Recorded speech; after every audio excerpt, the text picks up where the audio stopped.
Hey guys, क्या हाल चाल आप सबके। आशा करता हूँ आप सब बहुत अच्छे होंगे। मेरा नाम पंकज शर्मा है। पासा स्टडी ग्रुप और हरियाणा कैंपस में मैं पंकज शर्मा आपका हार्दिक अभिनंदन करता हूँ गाइस। जैसा कि पहले कह चुके हैं हम आप लोगों से कि जब तक आपके एग्ज़ाम्स कंडक्ट नहीं हो जाते हैं तब तक आपको डेली के डेली 25 या 30 सवाल रीजनिंग के आपको मिलते रहेंगे। इससे आपके लिए दो टाइम पे बेनिफिट रहेगा। फर्स्ट टाइम बेनिफिट ये रहेगा आप लोगों के लिए कि आप रियल क्वेश्चंस के गो थ्रू होके निकलोगे कि कैसे सवाल हैं जो HSSC SSSC के अंदर आते हैं या अदर कोई भी स्टेट एग्ज़ाम्स हुआ, चाहे आपका DSSB हो गया, PRT हो गया, कैसे आते हैं। दूसरा बात, आपका मोटिवेशंस आप इससे बढ़ा पाओगे। हमारी ऑफलाइन क्लासेस भी चल रही है जुलाना के अंदर। अगर कोई पार्टिसिपेंट अगर भाग लेना चाहता है तो जुलाना के अंदर आप लोगों को डिस्क्रिप्शन में दूसरे चैनल का लिंक दिया मिलेगा या मेरे चैनल का लिंक मिलेगा, आप उसको सब्सक्राइब कर लें। तो गाइस स्टार्ट करते हैं इस चैनल के इस वीडियो को, जिसमें आपके 20 या 22 सवाल रहेंगे रीजनिंग्स के। पहला सवाल है गाइस, पढ़िए। ए बी का भाई है, सी डी का पिता है। ए बी का भाई है, मैं लिख देता हूँ। ए है वो किसका भाई है? बी का, यानी कि बी के बारे में अपने को कोई भी इंफॉर्मेशन अभी तक नहीं दी है। उसके बाद इसने क्या कहा है? सी डी का पिता है। सी पिता है किसका भैया? डी का। यहाँ पे मैं बात लिख सकता हूँ, सी पिता है किसका? डी का। एफ है वो ई की बेटी है। एफ है बेटी है किसकी है? ई की बेटी है वो। एफ बेटी है इसलिए नेगेटिव हो जाएगी ई की। ई के बारे में अपने को कुछ भी, अरे यार ये गलती हो गया, मैं अलग से पेज पे लिखने की कोशिश करता हूँ। एक सेकंड, मैं एक क्वेश्चन ही ये दोबारा लगा देता हूँ आप लोगों के लिए ताकि गलती ना हो मुझसे दोबारा। हाँ ये सही है। हाँ, ए बी का भाई है। क्या है भैया? ए बी का भाई है। ए भाई है, ए पॉजिटिव है और वो बी का भाई है, सही है। उसके बाद वो कह रहा है कि सी है, सी डी का पिता है। सी पिता है किसका है? डी का, यानी कि सी पॉजिटिव हो जाएगा। डी के बारे में अपने को कोई इन्फॉर्मेशन नहीं मिली अभी तक। एफ है वो ई की बेटी है। एफ है बेटी है, किसकी बेटी है? आप बोलोगे ई की बेटी है, यानी कि एफ नेगेटिव है। ई के बारे में अपने को कुछ नहीं पता है। आगे इसने क्या कहा है? एल है, एल एल डी के पिता का भाई है। एल है जो, एल है जो वो क्या है? डी के जो पिता है। डी के पिता कौन है? सी का भाई है, यानी कि एल इसका भाई है, यानी कि एक रिलेशन में आ गए। आगे देखते हैं भैया। बी है वो एल की बहन है। अगर जो कि बी एल की बहन है तो सी की भी बहन हुई। बी एल की बहन है, बी एल की बहन है, ठीक है। उसके उसने बाद क्या कहा है भाई? बी है वो एल की बहन है, यानी कि वो ए उसका भाई है, तो यानी कि ए का भाई भी क्या हुआ भैया? एक सेकंड गाइस, ए क्या हुआ? इसका भी भाई हुआ। ये इसने कह रखी है बात, ठीक है। उसके बाद इसने क्या कहा है? इसके बाद इसने कहा है ई है वो सी की पत्नी है। ई और ई सी की पत्नी है। ई है, एक सेकंड, अगर मैं ये बात डार्क पेन से लिख देता हूँ यहाँ पर। ई है वो वाइफ है किसकी? सी की, ठीक है। ई वाइफ है सी की। तो ये पूछ रहा है कि एफ का संबंध ए से कैसे है? एफ का संबंध, एफ कहाँ पर है मेरा, एक बार मैं देख लेता हूँ। ई एफ का बेटा है। ई एफ का, ये रहा, ई एफ का बेटा था, ई सी की वाइफ। तो एफ का किससे पूछा इसने? ए से संबंध क्या होगा? इसका क्या लगेगा भैया? ये क्या लगेगी? एफ, ये इसकी बेटी थी, यानी कि इसकी क्या लगेगी? भतीजी लगेगी। उसके बाद गाइस अगला सवाल है, सिलेबस का ये सवाल है कि सभी अंडे सुई हैं। पहले सभी एक्स के लिए ई आ जाएगा। उसने कहा सभी अंडे क्या है? सुई, एस आ जाएगा, ठीक है। इसने क्या कहा है आगे? सभी जो अंगूर हैं वो क्या है? सुई हैं। अब देखो सभी अंगूर है ना, सुई हैं, तो यहाँ पे बनेगा अंगूर के लिए। इसको मैं यहाँ पे डिलीट कर देता हूँ जी से। लेकिन ई से जी का कोई संबंध नहीं है। पहली बात, ई से इसने कहीं पर जी का संबंध नहीं बताया है। अगर इसने ई से जी का कहीं संबंध बता दिया तो वो गलत हो जाएगा। उसने क्या कहा है? उसने कहा है कि सम नीडल्स आर एग। क्या है? कहाँ पर है? ने देखो सारी की सारी सुई, ये कह रहा कुछ सुई अंडे हैं। नीचे जा रहे हो, नीचे में मैंने क्या कहा था? बिल्कुल नीचे जाओगे तो आप कुछ होगा, बिल्कुल सही बात है। कुछ अंगूर अंडे हैं, कुछ अंगूर अंडे हैं। अंडे और अंगूर के बीच में मैंने कहा था क्रॉस रिलेशन है, नेगेटिव, यानी कि इनके बीच में कोई रिलेशन है ही नहीं। तो इसने आंसर गलत हो जाएगा। तो मेरा आंसर क्या आ जाएगा? निष्कर्ष सिर्फ एक फॉलो कर रहा है। अगला सवाल, आप लोगों को ये सीरीज़ दी गई है, आप इस सीरीज़ को सोल्व कीजिए, वीडियो को पॉज कीजिए, रोकिए और इस सीरीज़ को करके देखिएगा। तब तक मैं इसका सॉल्यूशंस आप लोगों को करवा देता हूँ। अब पहले की सीरीज़ देखिए, ए 1 पर आता है, Z 26 पर आता है, तो इनका जोड़ कितना दे रखा है? 27। ओके। C 3 पर, B 2 पर, जोड़ कितना दे रखा है? 5। E 5 पर, D 3 पर, सॉरी 4 पर, तो कितना दे रखा है? 9 दे रखा है। अब देखो, A से C 2 बढ़ गया, C से E 2 बढ़ गया, E से कितना बढ़ेगा आप बताइए? E से बढ़ेगा ये 2 पे कितना? अगर E 5 पे है तो 2 बढ़ के क्या आ जाएगा? 7 पर G से शुरू होगा हमारा, सारे वाक्य G से शुरू है। तो पहला तो मेरा क्या आएगा? G आएगा, यहाँ पर मैं G लिख लेता हूँ, ठीक है। अच्छा, उसके बाद क्या आएगा? उसके बाद क्या आएगा? Z से देखो, Z से उठाओ, Z से कितना बढ़ा दिया इसने? आप बोलोगे सर आज Z से तो इसने 2 बढ़ा दिया, 2 से फिर इसने क्या बढ़ा दिया? B से D 4 से 2 बढ़ा के कितने पे आ जाएगा? 6 पे क्या आता है भैया? आपका F, यानी कि G F से आपका वाक्य शुरू होगा। E तो गलत हो गया, 2 हो गया। G कितने पे? 7 पे, F कितने पे? 6 पे, इनका जोड़ कितना आएगा? 13 बीच में, तो 13 है किसी में? दोनों में है, ठीक है। उसके बाद अगर ये G पर आया है तो अगली सीरीज़ 2 बाद कितने पे आएगी? 8 पे, सॉरी G 7 पे, 7 से 2 आगे बढ़ जाएगी, I पे शुरू होगी अगली सीरीज़। तो I पे कितनी सीरीज़ शुरू है? ना 2 है, सिर्फ 2 रह गए, ठीक है।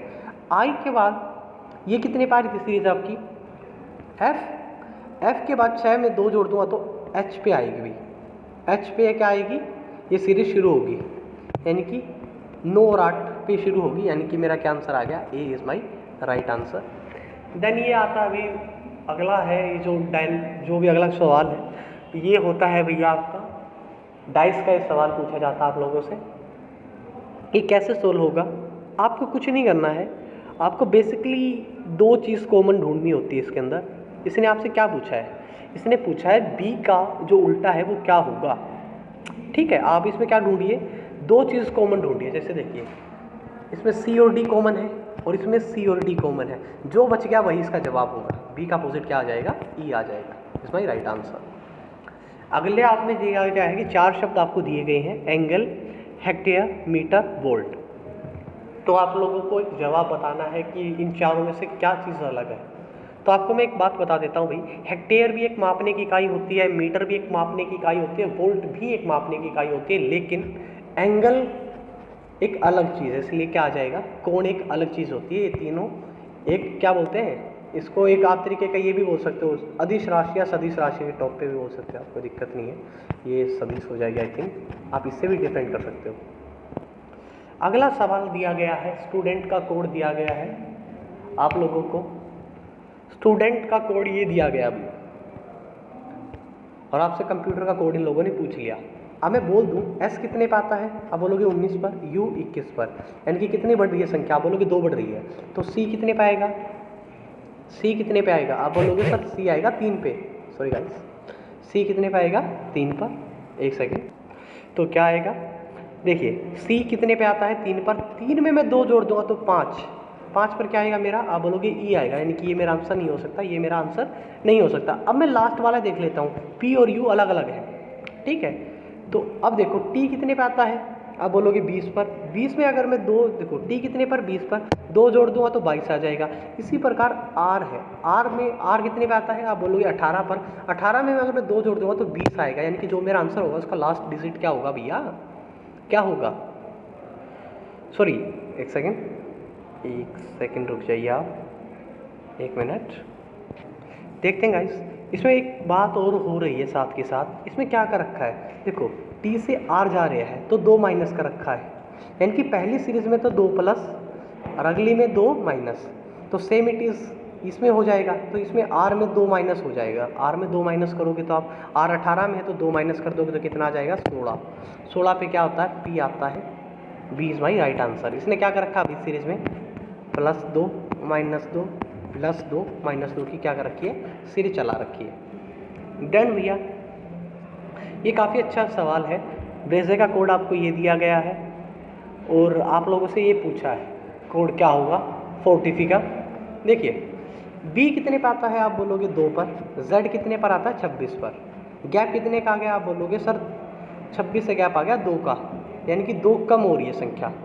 तो f से अगर मैं लेके जाऊँगा, f 6 पे आता है, 2 कम कर दूंगा तो कितने पे आ जाएगी? 4 पर। यानी कि जो मेरा वाक्य शुरू होगा वो d से शुरू होगा। एक लास्ट वाला तुम देखो, g इसमें q है, इसमें s है, इसमें g है, इसमें r है, तो हमारा आंसर आ सकता है अगर मैं आखिरी पे वर्क करूँगा तो। ठीक है, कोई बात नहीं। e कितने पर आता है? आप बोलोगे 5 पर। और x कितने पर आ रहा है? x कितने पर आ रहा है? आप बोलोगे सर 24 पर। कितने का गैप आ गया? आप बोलोगे सर ये 7 माइनस, देखो 4 में 2 जोड़ दूंगा तो 26z और फिर 5, यानी कि 7 क्या कर रखा है मैंने? घटा रखा है। तो जो मेरा आंसर होगा उसमें से y से मैं क्या घटा दूंगा? सॉरी, y से मैं क्या घटा दूंगा? 7 घटा दूंगा। y में से क्या कर दूंगा? 7। y में से y कितने पे आता है? 25। 25 में से अगर मैं 7 घटा दूँ तो मेरा क्या आ जाएगा? आप बोलोगे सर 18। 18 पे क्या आता है भैया?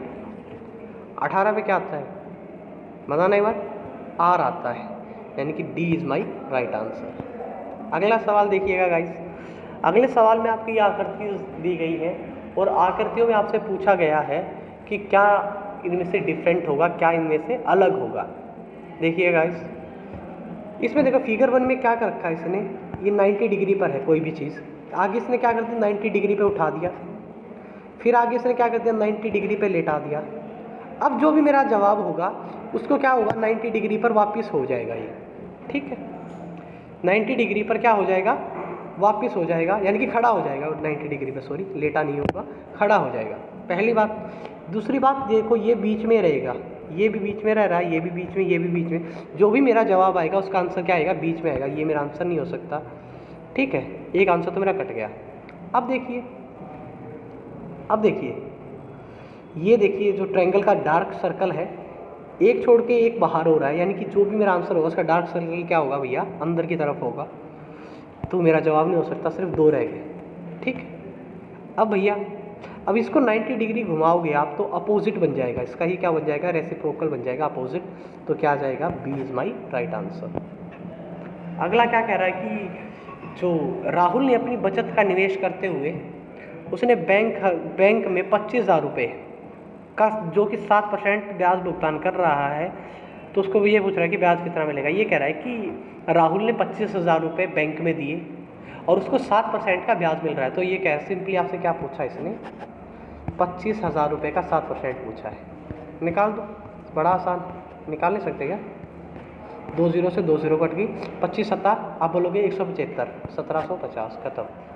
देखना इतना ही होता ना? हाँ, इतना ही होता है। अगले देखते हैं।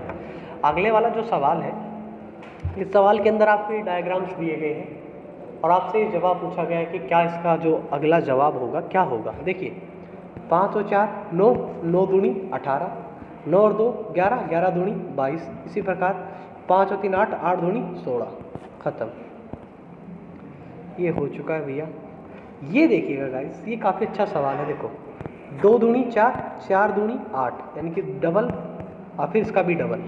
इसी प्रकार सेम इट इज़ होना चाहिए। इसमें ये नहीं हो रहा है, 6 3 18 नहीं होना।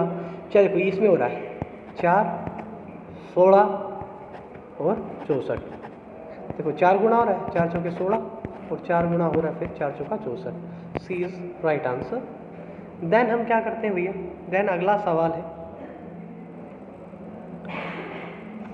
3 आपको अलग दिए मिलेंगे, एक आप लोगों को अलग से मिलेगा।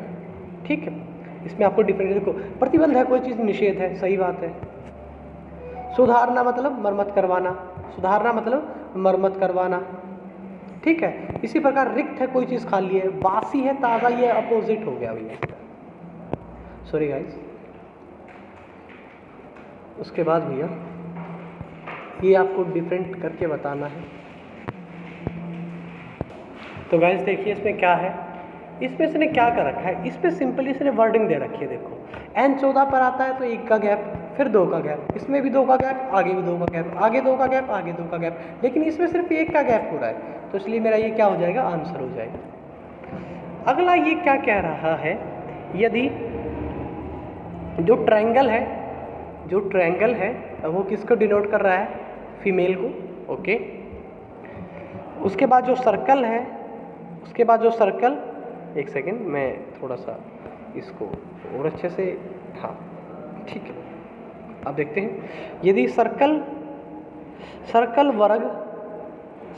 और वर्ग, यानी कि जो ये सर्कल है और जो ये वर्ग है, ये किसका कर रहा है भाई? प्रतिनिधि। जो ग्रेजुएट है उन लोगों का क्या कर रहा है? प्रतिनिधि कर रहा है। ओके। आयत कार्यरत का, जो किसी चीज़ पे पोस्टेड है। ओके। और जो वर्ग है, जो सर्कल, अच्छा सर्कल जो वर्ग है ये नहीं कर रहा है, जो वर्ग है ये किसका कर रहा है अभी? युवाओं का, यंगर्स का। ओके। तो ये कह रहा है कि उस श्रेणी के व्यक्तियों का प्रतिनिधित्व करते हैं। तो आपसे एक आरेख में नंबर, ठीक है कोई बात नहीं। इसने क्या आपसे क्या पूछा? हमने सबको डिनोट कर दिया। अब इसने हमसे जो पूछा है वो हम देख लेते हैं। 30 वर्ष से कम कितनी महिलाएं? 30 वर्ष से तो कम होनी चाहिए, सही बात है। 30 वर्ष से तो क्या होनी चाहिए? कम होनी चाहिए। और कितनी महिला स्नातक कार्यरत है, यानी कि सारी की सारी चीज़ आनी चाहिए एक में। तो सिर्फ इसी में आ रही है, आई थिंक 5 में ही आ रही है। तो क्या आ जाएगा मेरा आंसर? 5। 5 में ये स्क्वायर भी आ रहा है, सर्कल भी आ रहा है, ट्रायंगल भी आ रहा है और आयत भी आ रहा है।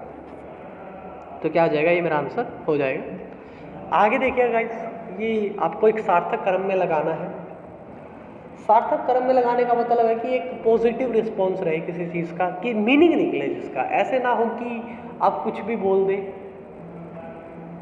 कुछ भी ऐसा नहीं बोलना है आपको। एक सोच समझ के एक वो करना। देखो, जैसे पहले आप साइकिल चलानी सीखते हो, फिर आप मोटरसाइकिल, फिर आप कार चलाने सीखोगे, फिर बस और फिर ट्रेन। सही सी बात है, ज़िंदगी की बात है। तो एक से फिर आएगा 5। तो मेरा आंसर नहीं है, तो मेरा आंसर नहीं, तो मेरा आंसर नहीं है। सिर्फ यही मेरा क्या रहेगा? जवाब रहेगा। आप दोनों को इसमें से अलग चुनना है। इसमें सिर्फ 2 तरीके हैं। एक तो भैया ये है, क्या देखो, ये संख्या भी 3 से डिवाइड हो रही है, ये संख्या भी 3 से डिवाइड हो रही है, ये संख्या भी 3 से डिवाइड हो रही है, लेकिन ये संख्या क्या हो रही है? 3 से पूर्णतः डिवाइड नहीं होती। इसलिए क्या हो जाएगी? मेरा ये आंसर हो जाएगी। आगे भैया देखो, 6 दूनी 12, 12 तिया 36, 36 चौका 144, 144 50 720, 720 सिक्का जो भी है ये, तो कितना हो रहा है? 30। देखो पहले 2 गुणा, फिर 3 गुणा, फिर 4 गुणा, फिर 5 गुणा, फिर 6 गुणा, यानी कि 12 का 3 गुणा कितना होता है? 36। सी इज माई राइट आंसर। अब भैया ये देखिए सवाल, आपको डायग्राम पहचानना है कि किस में ये डायग्राम जो है कार्यरत है, किस में ये डायग्राम आता है। देखिए पहले में ये डायग्राम नहीं बन रहा है, कहीं पर भी आपको इस शेप, ये शेप दिख नहीं रही है। देखो दूसरे में शेप, आई थिंक दूसरा ही बन गया मेरा। देखो यहाँ पर गया, फिर यहाँ पर गया, और फिर देखो यहाँ पे जा रहा है, ये बन रहा। क्या हो जाएगा मेरा? B is my right answer. ये सवाल मैं करा देता हूँ, और ये सवाल आपके लिए होमवर्क में है। आप मेरे को कमेंट बॉक्स में इसका आंसर लिख के दोगे, ये आपका आज का काम है। तब तक मैं करा देता हूँ, तब तक मैं इसको करने का एक विधि बता देता हूँ। देखो, यदि जमा का अर्थ विभाजन है, जरा जमा है उड़ के कर दो विभाजन, ठीक है। जोड़ का अर्थ क्या है? गुणा है। जरा जोड़ है, उड़ क्या हो जाएगा? मल्टीप्लाई। एक सेकेंड, 1 मिनट, मैं इसको रोक कर लेता हूँ तब तक।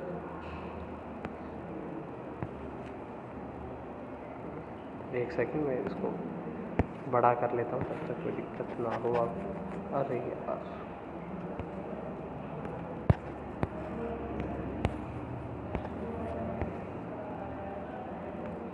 एक सेकेंड, मैं इसको वाइप आउट कर लेता हूँ।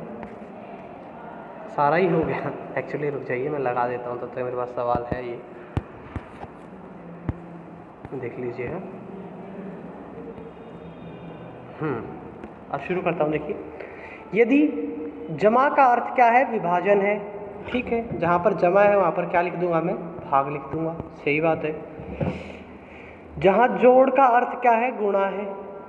जहाँ पर जोड़ का अर्थ क्या है? गुणा है।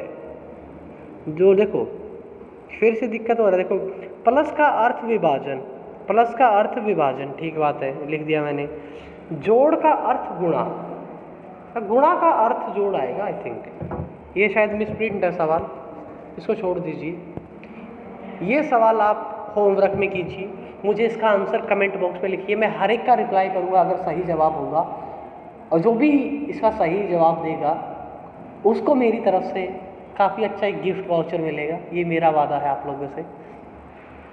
मैं सबको नहीं दूंगा, लेकिन जो पहले मेरे को इसका जवाब देगा उसको हरियाणा कैंपस की तरफ से और मेरी तरफ से एक गिफ्ट वाउचर आपको ज़रूर मिलेगा।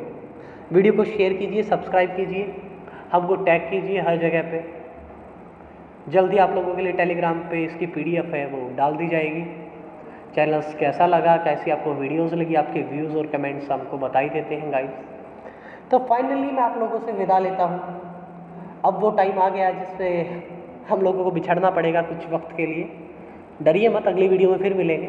बाय गाइस, घर पर रहिए, सेफ रहिए। जय हिंद, जय भारत, वंदे मातरम।